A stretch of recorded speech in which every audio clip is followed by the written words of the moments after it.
Hola, ¿qué tal amigas, amigos televidentes en Extra Plus? Un gusto saludarles, darles la bienvenida a esta edición. Estamos sumando vigores en Extra Plus, arrancando esta semana informativa, ya la última semana de febrero, increíble, ya prácticamente estamos terminando el segundo mes del 2024. Y esta semana, o más bien al final de la semana pasada, se cumplieron 2 años del inicio de la operación militar rusa, de la operación militar especial rusa, para la desnazificación de Ucrania. 2 años con los cuales, o de los cuales vamos a conversar aquí con Bismarck Siero, sociólogo, con quien tenemos el gusto de pegar una buena platicada todos los inicios de semana o todas las semanas. Muchas gracias por estar con nosotros. Gracias. Bismarck, 2 años. ¿Qué han significado estos 2 años? ¿Qué es lo más relevante de estos 2 años, Crepón? Fíjate que cuando hicimos el análisis, primero, ¿cómo pasa el tiempo? Va rápido, 2 años. En el 2022, cuando inició esto, venía a raíz de que tenían 8 años, ahora 10, toda la problemática que se tenía con la región de Luján y Donetsk, que es meramente eslava, o sea, mayoritariamente rusa, pues, o eslava, Sí, ¿no? son rusos parlantes. Sí. Y había estaba en juego lo de las elecciones de Ucrania, estaba en juego que se estaban descubriendo laboratorios, se estaban descubriendo un montón de cosas que estaban haciendo, al extremo que en ese momento el gobierno de Ucrania tenía incluso un gabinete mixto compuesto por ciudadanos norteamericanos ejerciendo el poder, pues, o sea, unos eran encargados, voy a decir, del consejo, ministerio, creo que es una secretaría de comunicación, habían uno también de secretaría del interior, de la seguridad, y no era desde ahorita, pues, o sea, en estos 2 años se descubrió que había laboratorios, ¿verdad?, de elementos bacteriológicos, de elementos biológicos, descubrieron en la medida que fue avanzando, porque inició como una operación militar estratégica, algo así, no recuerdo el nombre, operación especial estratégica militar, operación especial militar estratégica de Rusia para salvaguardar a los rusos parlantes y lo que se estaba viviendo. Han ido descubriendo laboratorios, han ido descubriendo incluso búnker subterráneos, donde trabaja la CIA, la Central de Inteligencia Americana, la CIA, desde el año 2014, llevan 10 años en una cooperación, y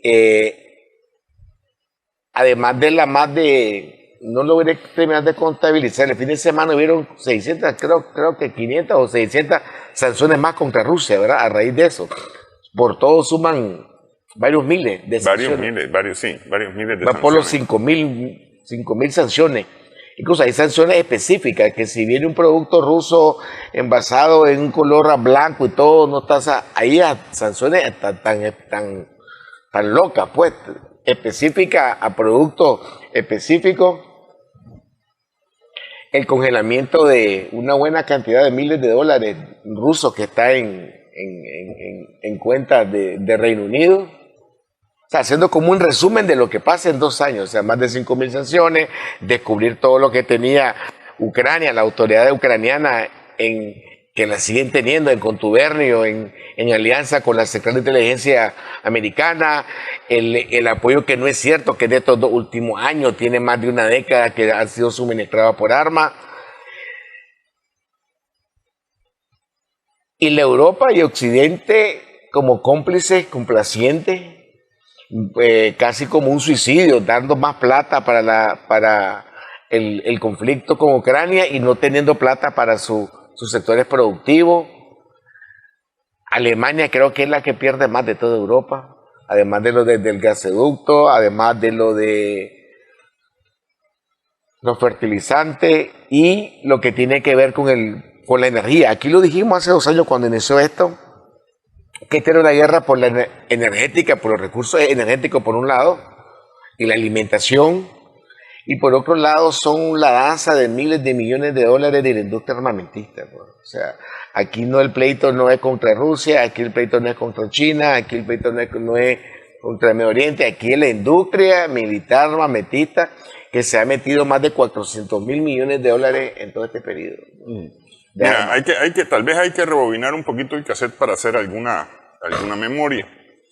En el 2014 se produce el golpe de Estado que vota el gobierno que está electo, instituido en Ucrania, ¿verdad? Con el financiamiento, el alzamiento, el golpe de Estado fue con el financiamiento declarado de Estados Unidos, ¿verdad?, a los que depusieron el gobierno en Ucrania, en Kiev. Se convoca a elecciones y una de las primeras medidas que hubo fue prohibirle a los rusoparlantes en Kiev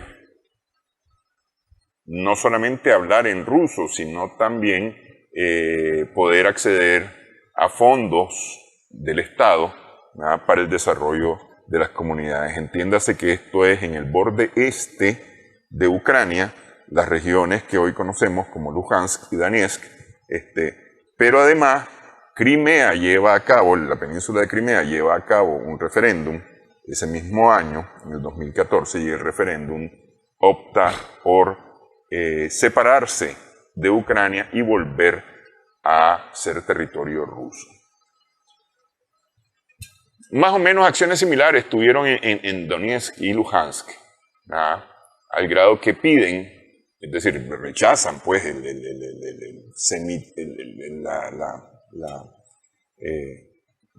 las acciones en contra de su población que empieza a ser asediada, bombardeada por Kiev, ¿verdad?, y se ejecutan, creo que eran a más de 8.000 personas en bombardeos y actividades militares de Kiev en el lado este del país, es decir, en Luhansk y Donetsk, y estos dicen, miren, señores, Rusia, nosotros, ya que aquí no nos quieren, queremos volver a ser parte del territorio ruso.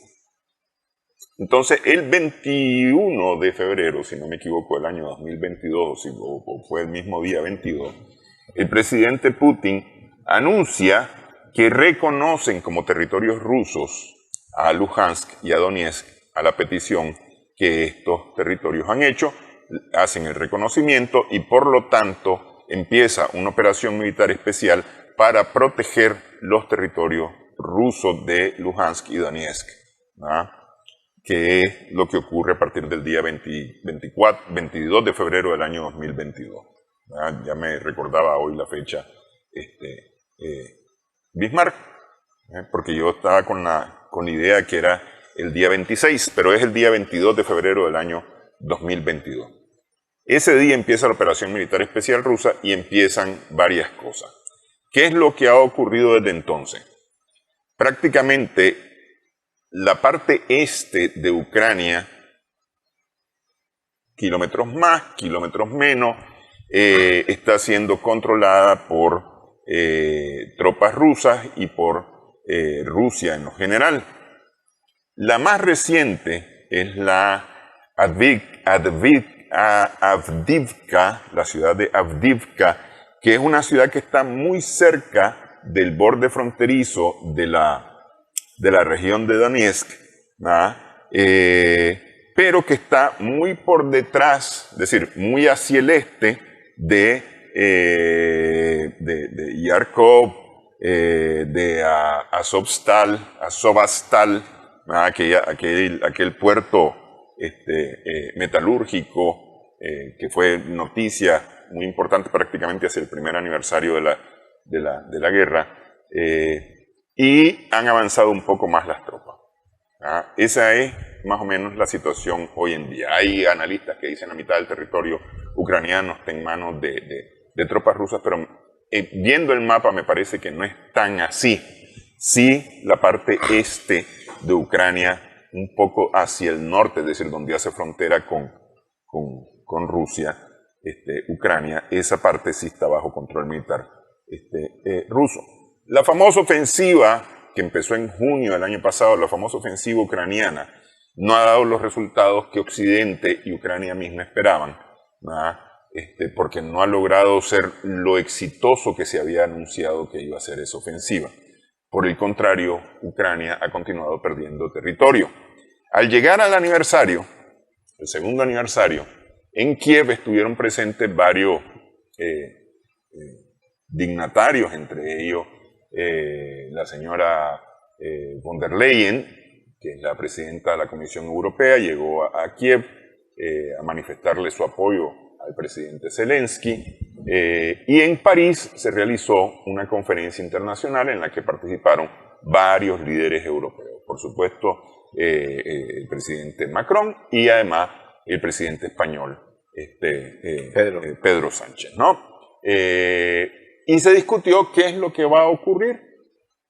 Dicen ellos, tanto Ursula von der Leyen en Kiev como esta conferencia internacional en París, dicen que hay que continuar apoyando a Ucrania, que si Ucrania no se apoya por parte de Europa, va a caer en manos de Rusia, dicen los europeos.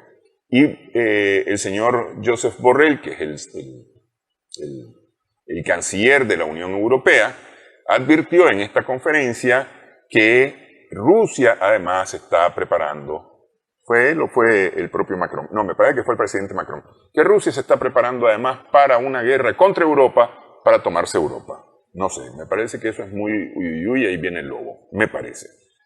Yo no creo que Rusia creo yo, que esté en con esta idea.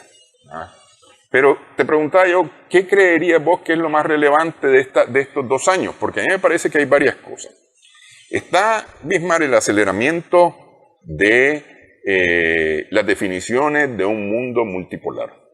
Porque con la operación militar especial se aceleró este proceso, que es un proceso que ya tiene varios años de estar caminando. Las sanciones impuestas a Rusia, a Bielorrusia y a todo aquel que quiera hacer negocios con Rusia, lo que hicieron fue debilitar al dólar como moneda de uso o de intercambio internacional, facilitando que ahora se pueda negociar internacionalmente con otras monedas. Rusia, muy lejos, según el mismo Moscú, muy lejos de estar debilitada por las sanciones, ha visto un crecimiento en su economía y el presidente Putin va a elecciones en las próximas semanas, prácticamente fortalecido ante el país. Se dio o se evidenció un serio problema de las relaciones entre Europa y Estados Unidos, porque Estados Unidos empuja a Europa a ir a una guerra, porque lo ha estado empujando a ir a una guerra,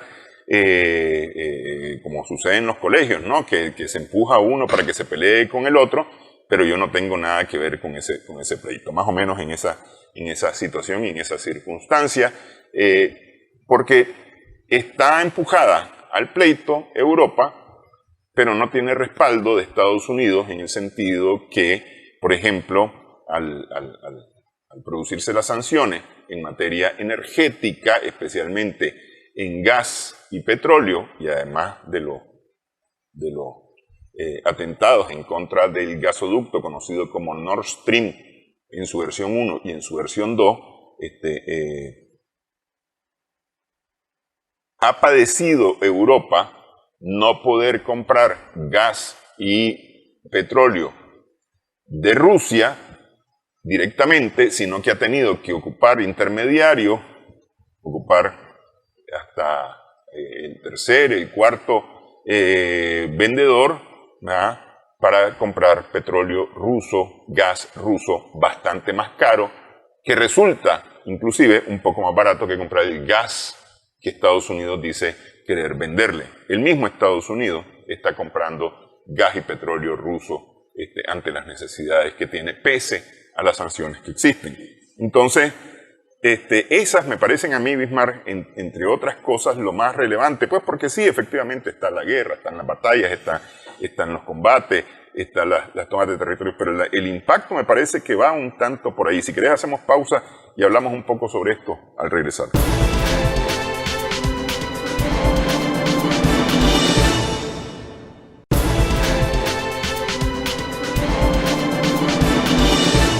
Continuamos en esta edición, estamos sumando vigores en Extra Plus, estamos conversando con Bismarck Siero, sociólogo. A propósito, en este momento este es nuestro tema, los 2 años del inicio de la operación militar rusa en Ucrania para desnazificación de Ucrania, conseguir que Ucrania sea neutral y no se convierta en un territorio de la OTAN, que dice Rusia, eso amenaza su seguridad. Por cierto, votó ya el Parlamento húngaro y aprobó la ratificación, o aprobó el visto bueno de Hungría para que pueda entrar Suecia a ser miembro pleno de la OTAN. Con esto ya prácticamente Suecia nada más hay que tener la formalidad para que sea miembro pleno de la OTAN. Suecia, entre los países nórdicos, avanza un poco más hacia el este, la frontera de la OTAN. Hacia el este quiero decir hacia Rusia, la frontera de la OTAN. Yo lo diría por el mar del Norte. Entonces, Bismarck. ¿A poco, o sea, las fuerzas rusas han, viendo todo el avance de la guerra en 2 años, llegar hasta Gerson, llegar hasta Kharkov, después de pasar por Donetsk, no es mucho el territorio en cuanto a territorio, pero sí es cerca de toda la parte que bordea Crimea y entra al Mar Negro. Hay 2 elementos que hay que destacar. Por un lado, yo creo que Rusia no salió tan golpeada con las sanciones económicas. Siempre dijimos que eso era como un boomerang. Al no haber transacciones por el código internacional SWIFT, al no usar la moneda dólar, queda en evidencia por este conflicto armado. Por un lado, el dólar que se usaba en un 82% llegó a estar en un 52% el uso del dólar en las transacciones internacionales a nivel mundial, bajó casi un 30%, que es bastante. Por otro lado, nace los grupos multipolar, se reactivan todas las conferencias habidas y por haber en el mundo. Ahora casi hay una por mes, si no hay conferencias de seguridad, conferencias de cambio climático, si no hay conferencias de cambio climático, está Davos económico, está Davos de seguridad. Por otro lado están los países no alineados, por otro lado está dando la multipolaridad. Como que creó un fenómeno que vino como a reactivar esa multipolaridad a nivel mundial. La geopolítica se activó. Y esta geopolítica activada apenas en estos 2 años, porque esto no termina ahorita, esto creo que lo dijimos cuando pasó 1 año, que eso eran sus 3, 4 años, cuidado más. No sé cuánto va a aguantar después de haber dado 93.000 millones Occidente, llámese Europa, y 75.000 millones Estados Unidos, está hablando casi 200.000 millones. Y Ucrania dejó de ser la productora 1, 2, 3 de fertilizantes y cereales para ser una dependiente de la ayuda armamentista. O sea, hay intereses armamentistas que están metiendo otros $1.000 millones en armamento por todos lados, porque no solamente es Ucrania, y nomás se abrió Gaza, y nomás está Medio Oriente, y ven escala, pues una escala que en los últimos 7 meses ha sido... 6 meses ha sido fuerte, pues.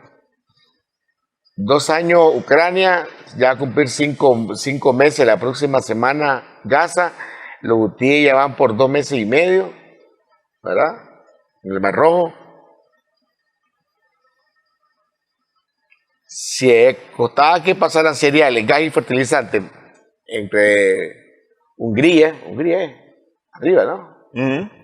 Ahora que abajo va a costar pasar lo que costaba de combustible y resto de por el estrecho este famoso, el Mar Rojo. Irán, que está ahí, que lo bombardean un día, la semana siguiente recapacita y se defiende. El genocidio en Gaza. Yo creo que Occidente, cuando dice, después de la entrevista que analizamos aquí del presidente ruso Putin, que tiene miedo a expandirse, él nunca lo dijo en la entrevista, usó toda la historia, la desvirtuaron, está prohibido todavía hablar sobre esa entrevista, que es muy interesante por todos los datos históricos que da y por toda la información y la amplitud. Un día de esto, creo que va a hablar el 29, el presidente Putin. Va a dar un discurso bonito ya, pero se cree que va a ser más de más de 2 horas, donde va a hacer su resumen de todo lo que ha pasado.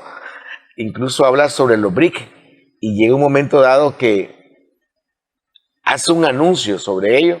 Brasil ha estado en una posición más diplomática que la beligerancia que esperan de ellos. China siento como que bajó un poquito y está como más a la expectativa por su conflicto que tiene cerca, ¿no? Con los japoneses y con las Coreas, que siguen todavía un fin de semana que se levantan con ganas de encender el cohete, pum, tiran un par de cohetes y después cada quien hace su práctica. Hay una pérdida grande a nivel mundial porque se siente la recesión por muchos lados.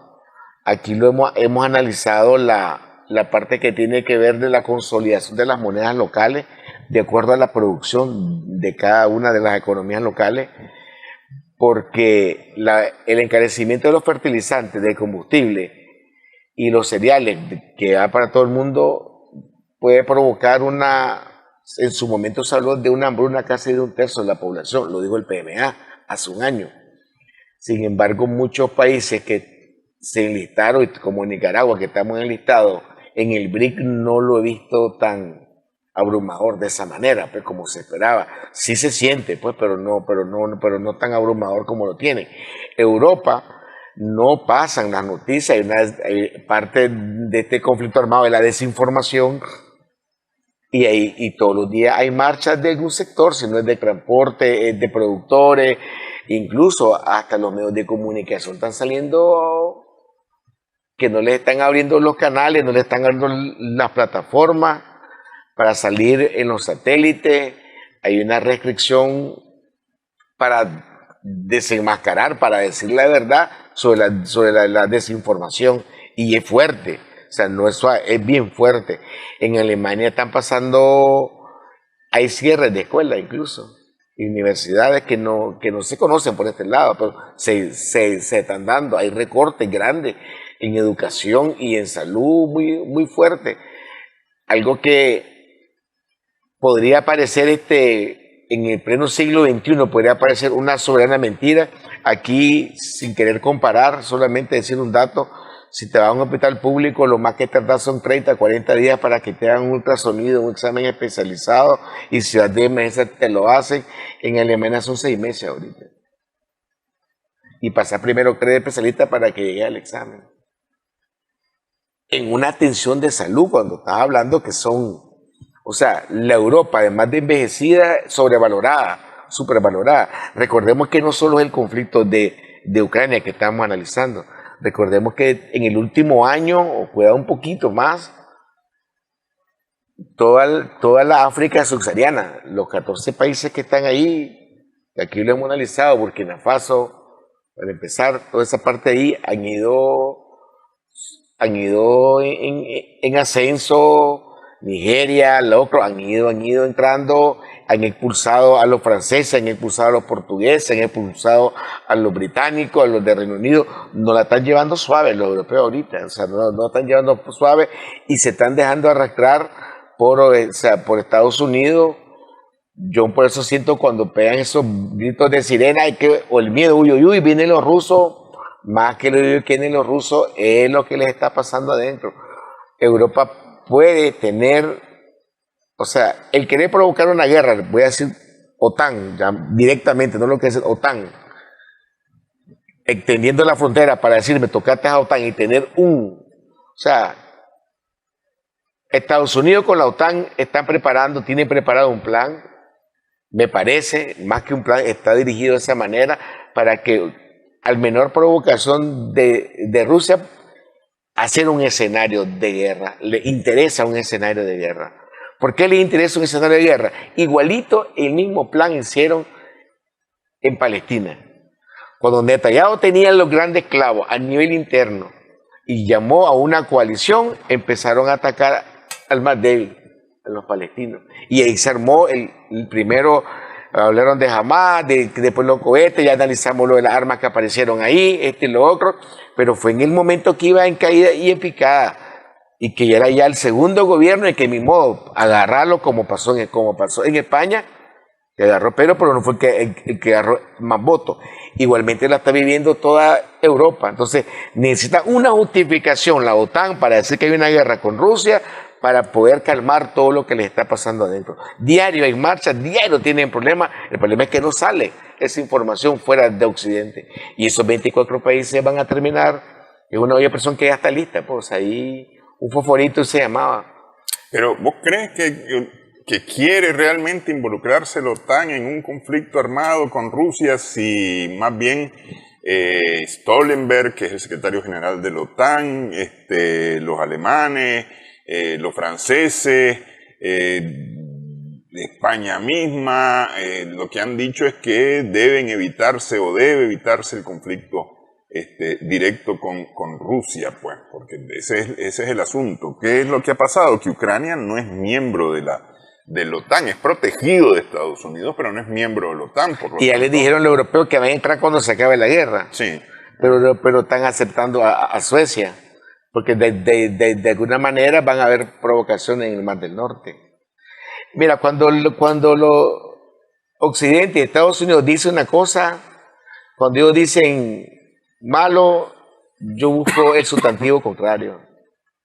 Dicen, pues, Biden y dice Blinken, mira, Netanyahu, cálmate. 2 horas después, el delegado que está en el Consejo de Seguridad dice que no a la sanción, dice que no a la resolución de Naciones Unidas.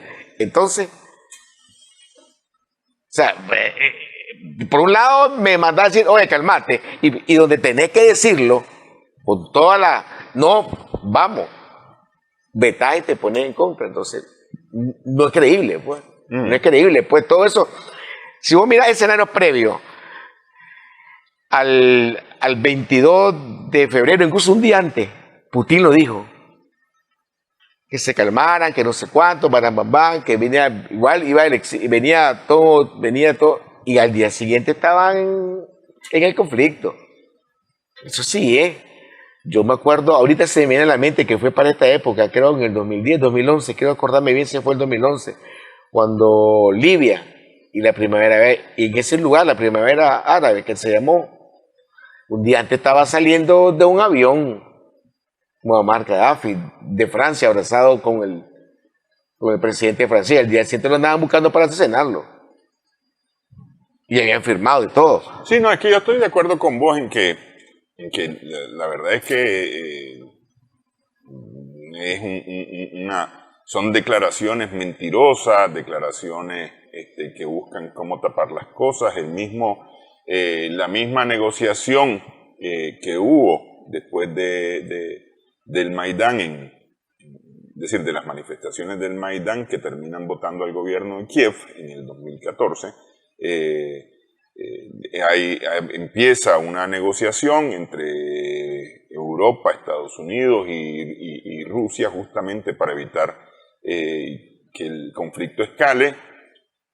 Rusia dice que esas negociaciones no fueron más que un distractor de tiempo, lo cual es reconocido también por varios líderes europeos que han terminado diciendo que sí, que efectivamente lo único que estaban procurando era afianzar el régimen de Kiev para poder avanzar en sus planes, proyectos, de incluirlo en sus listas de socios, de miembros, de asociados de sus clubes, entiéndase clubes, la Unión Europea, la OTAN, etcétera, para poder acercarse más a las fronteras con Rusia. Eso lo han dicho con con todas las letras los líderes europeos. Eso está clarísimo, pues.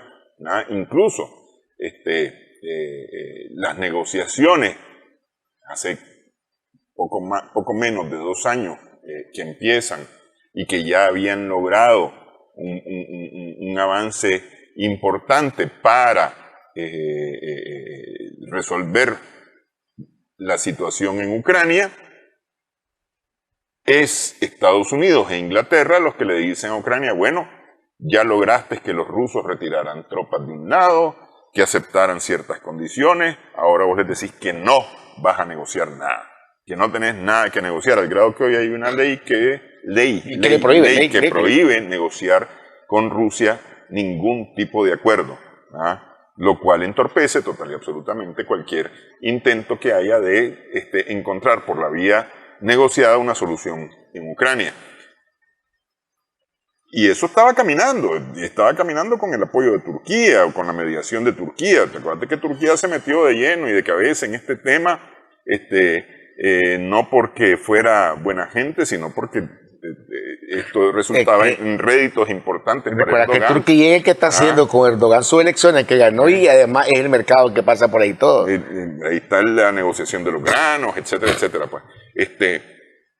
Pero sí, efectivamente, como vos decís, pero expertos militares han dicho que el tema de un conflicto directo entre Rusia y la OTAN no va a dejar absolutamente nada bueno para ninguna de las partes, que Rusia es un enemigo que hay que tener en consideración cuando se le plantea que es el enemigo, hay que tenerlo en consideración porque no es cualquier gato, como se dice popularmente en Nicaragua. Hacemos una pausa, Bismarck. En esta edición estamos sumando vigores en Extra Plus.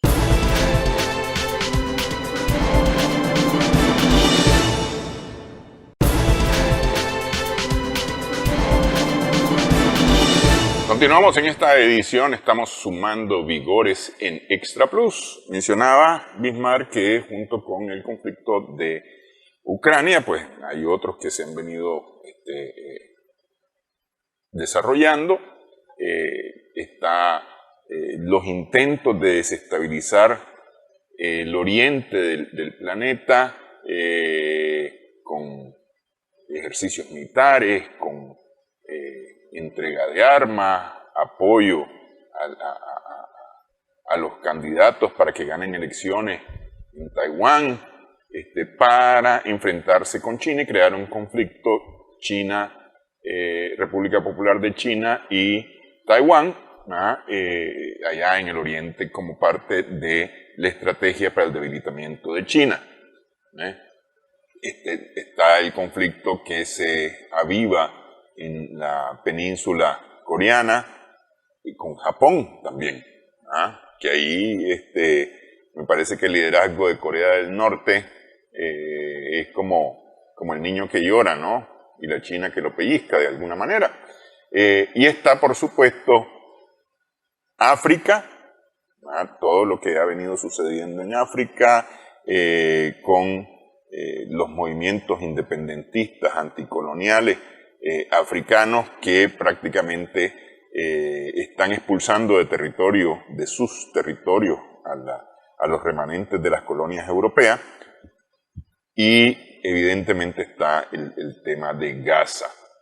Dice el primer ministro Netanyahu, que está peleándose además con Brasil, por las declaraciones de Brasil, que Brasil en medio de todo este conflicto intensificado, un conflicto diplomático con Israel, dijo el presidente Lula, lo que ocurre en Gaza se llama genocidio.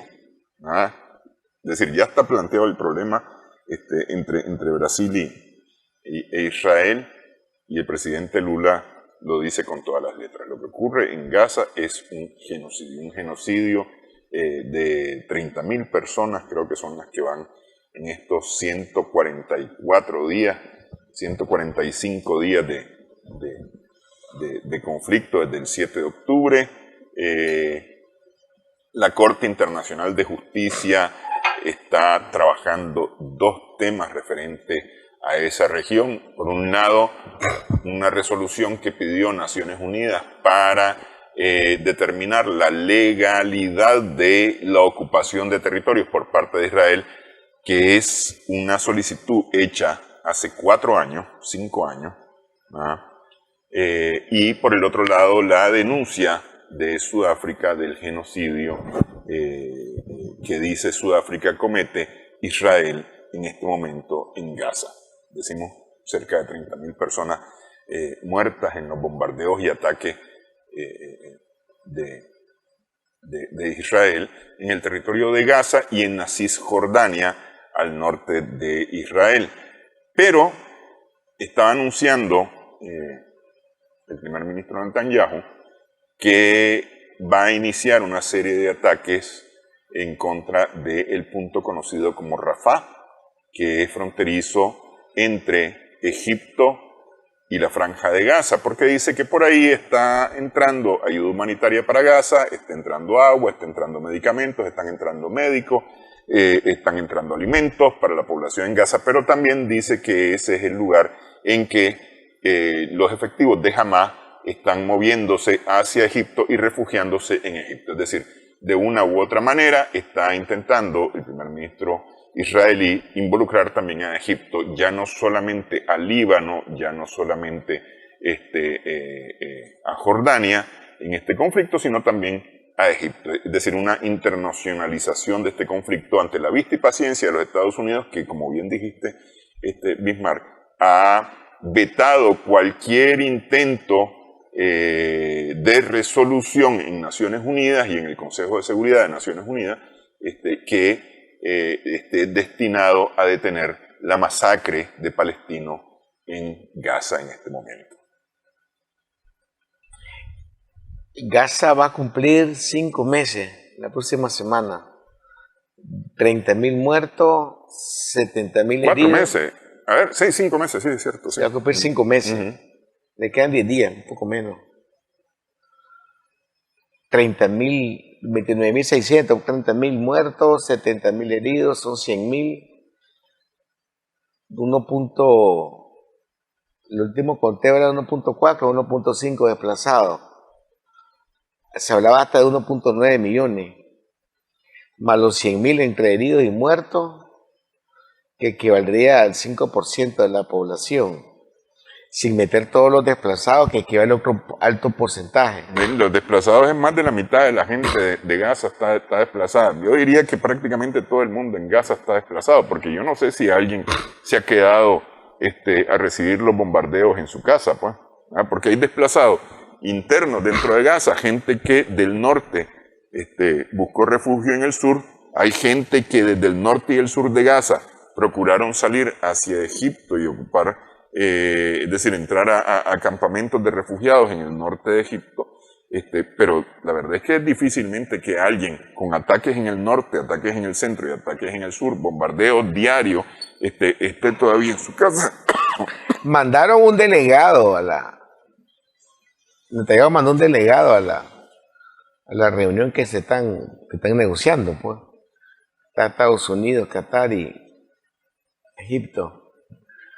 Y aún así dicen que va a seguir, porque ellos dicen que en Rafah están escondidos los milicianos de Hamas y que no van, o sea, ellos van a arrasar todo. Tienen un plan y dicen que ellos buscan la victoria total. Lo que sí sigue siendo una vergüenza para la humanidad y a vista y paciencia de todo el mundo lo que está haciendo. Pues.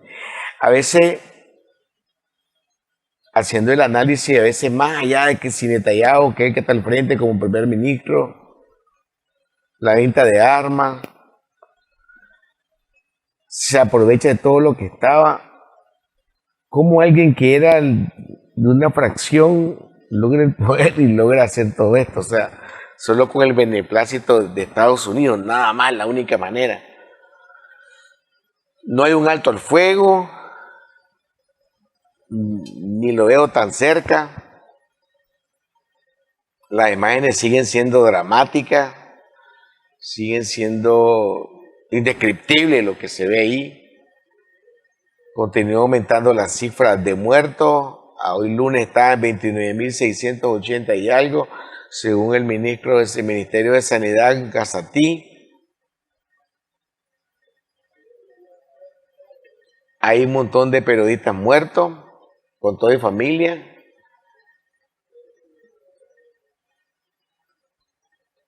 Europa no dice nada sobre eso. Hay una parte del conflicto, más allá de lo que digan de Hamás, es ese montón de desplazados. ¿Cuánto tiempo va a costar después? Pongámosle que le ponen el alto al fuego, ponerle que termina. Yo solo pienso me miré una entrevista, creo, no hace mucho, un par de semanas, creo, no sé si la comenté, de un joven que ha estado en todos estos desplazamientos, del 2011 a la fecha. Hoy tendrá unos 24 años. Y desde los 11 años vive desplazado. ¿Qué pasará por el cerebro de este joven? ¿Qué crecimiento o qué sentimientos podrá tener de repulsión? No quiero usar la palabra odio, pues, de animadversión hacia alguien que es diferente o que tiene que convivir con ellos.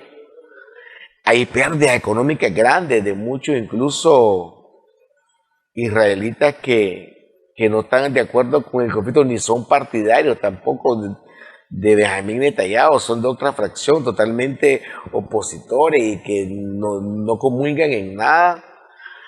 Se habla que hay un 60% de ellos apoyándolo, creo que están del 70%, pero hay un porcentaje que está totalmente en contra, pues, y que no vean cómo pararlo. Cosas.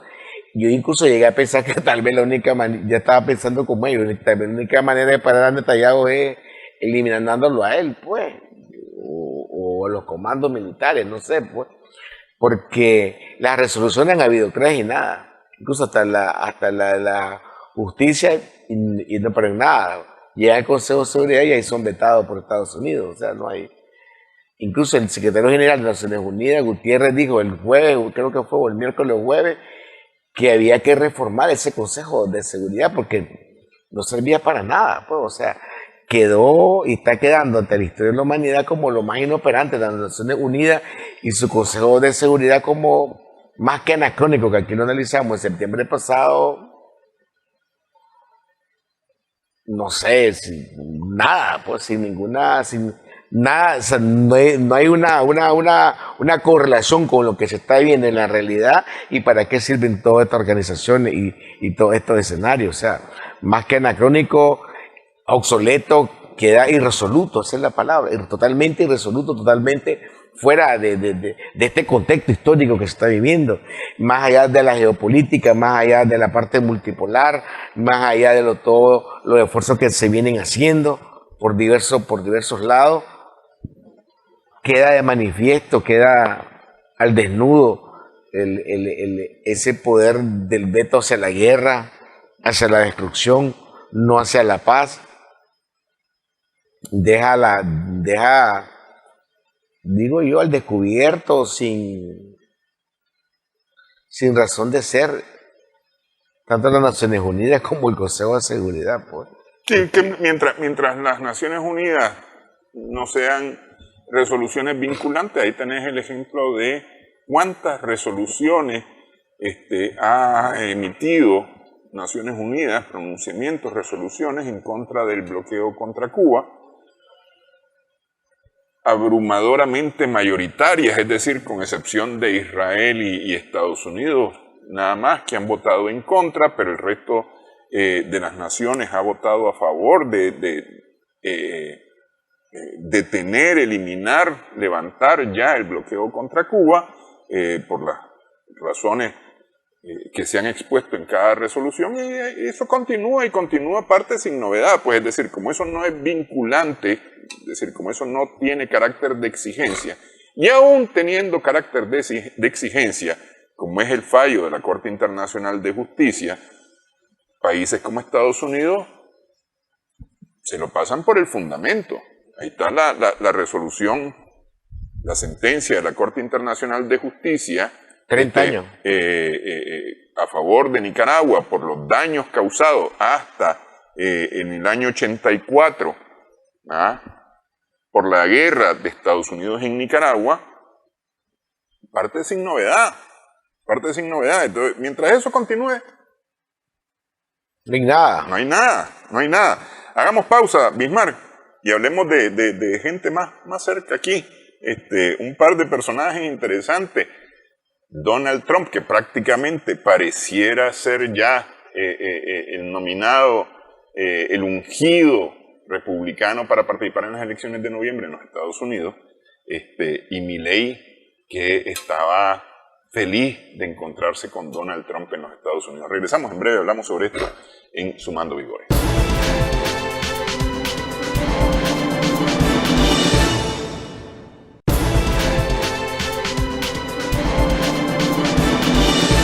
Continuamos en esta edición, estamos sumando vigores en Extra Plus. El fin de semana, el sábado, domingo, terminó la Conferencia Política de Acción Conservadora. CPAC, conocida por su sigla en inglés, que es un evento que promueve justamente las ideas conservadoras dentro de los Estados Unidos y por supuesto la figura principal de este conservadurismo en los Estados Unidos es Donald Trump. Pero ahí hay asociaciones tan interesantes reunidas en esta convención, en esta conferencia política de acción conservadora, como por ejemplo la Asociación del Rifle, que pugna por tener armados a los ciudadanos en los Estados Unidos, ¿no? Y claro, la convención es una convención antiglobalista, antisocialista, antiliberal, digamos, de alguna manera. Y te digo, pues la figura representativa, la figura estrella de esta conferencia fue Donald Trump, que prácticamente pareciera tener ya en la bolsa la nominación del Partido Republicano para ir a las elecciones de noviembre de este año en los Estados Unidos. Pareciera, todo hace indicar esto. Pero estuvo en esta conferencia, estuvieron algunos personajes interesantes, por ejemplo, la ex primer ministra británica, Liz, se me fue ahorita el apellido, estuvo presente, ¿verdad? Pero estuvieron presentes también dos personajes de este lado del continente. Fue altamente aplaudido y muy bien recibido el presidente Nayib Bukele, ¿verdad? Que llegó a dar una clase magistral acerca de cómo se hacen las cosas en su país y habló acerca de los valores. Y estuvo también el presidente de Argentina, Javier Milei, que tras bastidores se encontró con su líder, con su héroe, con su ídolo, Donald Trump, que también ha dicho cosas interesantes sobre él, lo ha apoyado mucho, y entonces se encontraron. Donald Trump dijo hacer Argentina grande nuevamente, a lo que Milei, en un abrazo con él, contestó: viva la libertad, carajo. ¿Verdad? Que es su lema. Y estaba feliz el hombre, estaba feliz en ese encuentro con Donald Trump. Me llamó la atención, más allá pues de la parte efusiva, mediática que usan los dos, lo de Bukele. Yo no me imaginaba, o sea, estaba invitado y todo, pero Bukele como el chico bomba, ¿no? Como la nueva estrella, como el Nexstar, la estrella próxima que está allí y todo lo demás. La ex candidata presidencial argentina, ahora ministra de Seguridad de Milei, Patricia Bullrich, tuvo un encuentro con él y le dijo que estaban siguiendo de cerca lo que él había hecho en temas de seguridad y contra la criminalidad, y que le gustaría en Argentina poderlo aplicar. ¿Ah? Esa experiencia salvadoreña. Ahora habló en su discurso Milei que está en contra de las Naciones Unidas, de los comunistas, de la Organización Mundial de la Salud. unas cosas disparatadas, pues, ¿verdad? Pero lo de Bukele y ¿cómo se llama esto, hombre? Chap, que era una de las integrantes de exfuncionarias de la Casa Blanca, que la que está para América Latina fue la que hizo como el lobby, la recepción de ella. No, yo no sabía que había estado tan, Mercedes, había estado tan involucrada en toda esa parte. O sea, ya salen a luz pública, pues parece que antes estaba tras bastidores, pues. Porque en su momento Bukele le tiró duro a Estados Unidos, pero aparece ahorita en la conferencia de extrema derecha, así está calificada, ¿no? Sí, sí, sí, sí. Sí, no, esta conferencia es efectivamente una convención de la extrema derecha norteamericana. Pues por eso decía yo, ahí está la Asociación del Rifle, entre otras agrupaciones que apoyan esta conferencia, ¿no? Y la inmigración ilegal y todo eso, o sea, Sí. Incluso y que ¿sabes qué hay ahí interesante? Los grupos supremacistas blancos, ¿eh? Aunque los intentaron camuflar en esta conferencia, pero es decir, es gente que participa activamente en este tipo de eventos, considerando, es decir, el discurso de Donald Trump, vamos a hacer América grande nuevamente, que era como lo que más se miraba en esta conferencia, por las siglas en inglés, MAGA, eso andaba bailando por todos lados, y a ese discurso es que grupos supremacistas, grupos racistas se unen porque consideran que los migrantes y las llamadas minorías, que ya no son tan minorías como las personas de color, lo que le hacen daño es al país. sí, ya salieron a luz varios tipos, pues, sobre todo lo que es el control de inmigración, servicio de control de inmigración y aduana de Estados Unidos. Andaban dos ex que estaban por ahí, igual el británico, que fue uno de los impulsores del Brexit.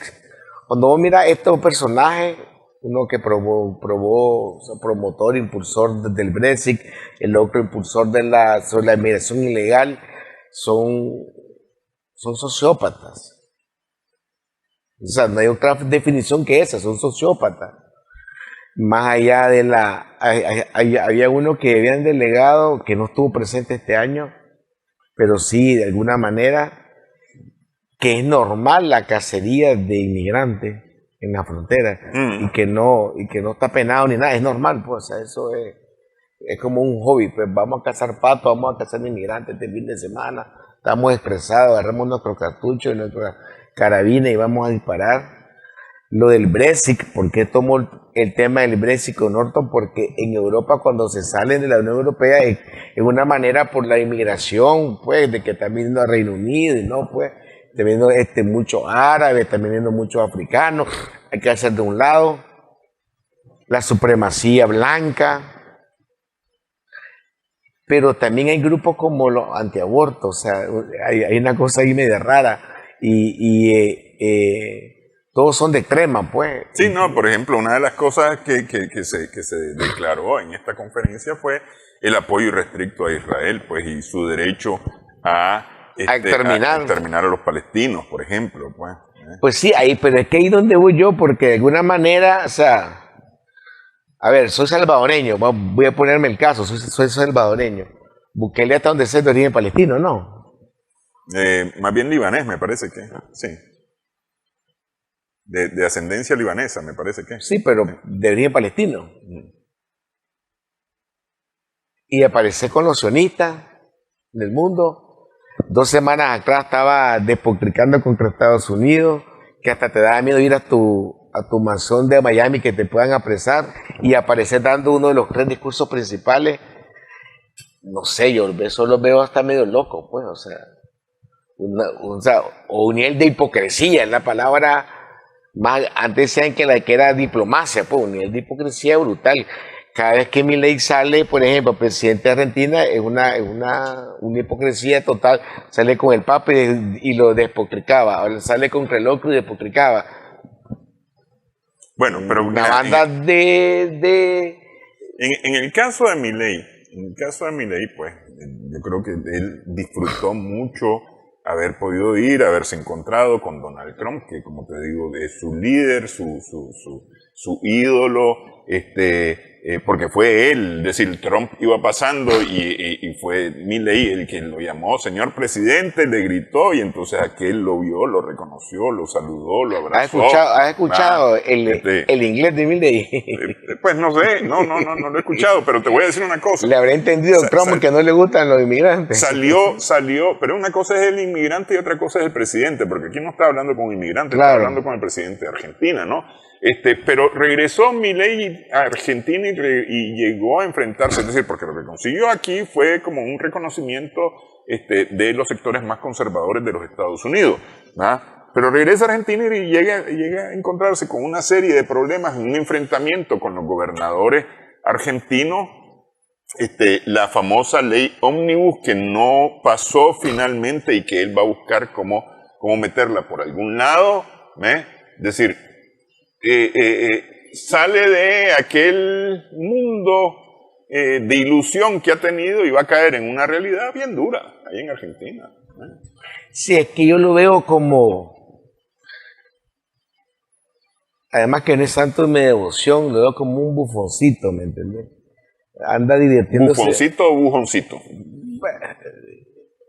Bufón afuera y bufoncito adentro, pues, o de dos lados. Anda haciendo y la realidad es otra, pues la realidad argentina es una realidad 2 meses más y está taco a taco, está así, con Ecuador como estaba fallido, pues.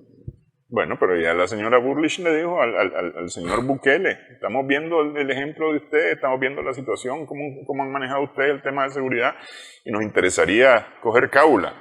A mí me gustaría que se llevaran a Bukele. Una cosa es un país de 6 millones de habitantes, otra cosa es un país de 24 tiene. Que me parece que sí. Y 1.4 millones son de sindicatos. A mí me hubiera gustado ver a Bukele con 1.4 millones que los 30.000 que tiene presos. Bueno, con esta ley ómnibus y los decretos ejecutivos y demás de mi ley ha habido unas manifestaciones tremendas. Necesitaría dice que son manifestaciones que tenían años de no verse en Argentina, no solamente en Buenos Aires, sino en diversas ciudades.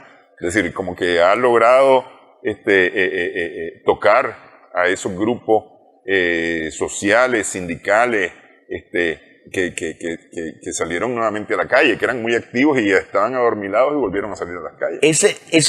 Esa parte hay que agradecerle a Milley, ¿verdad? Desde la izquierda tenemos que agradecerle a Milley que muchos que estaban ahí cerrosos, entumecidos, aletargados, dormidos, así como los osos que se duermen, se han activado y se han despertado y han salido, pues todo eso.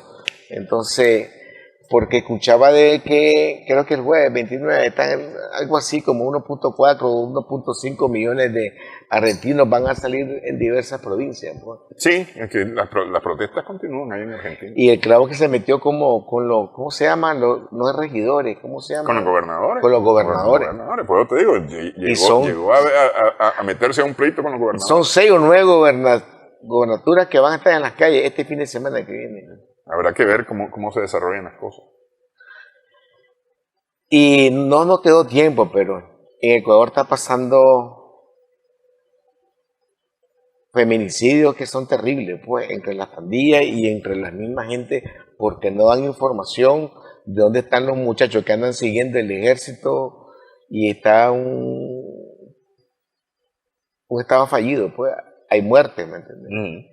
Y a mí me duele lo de feminicidio porque eso siempre yo lo he seguido por años y si la mujer no denuncia al chaval o a la pareja, se va. De los dos lados. De los dos lados.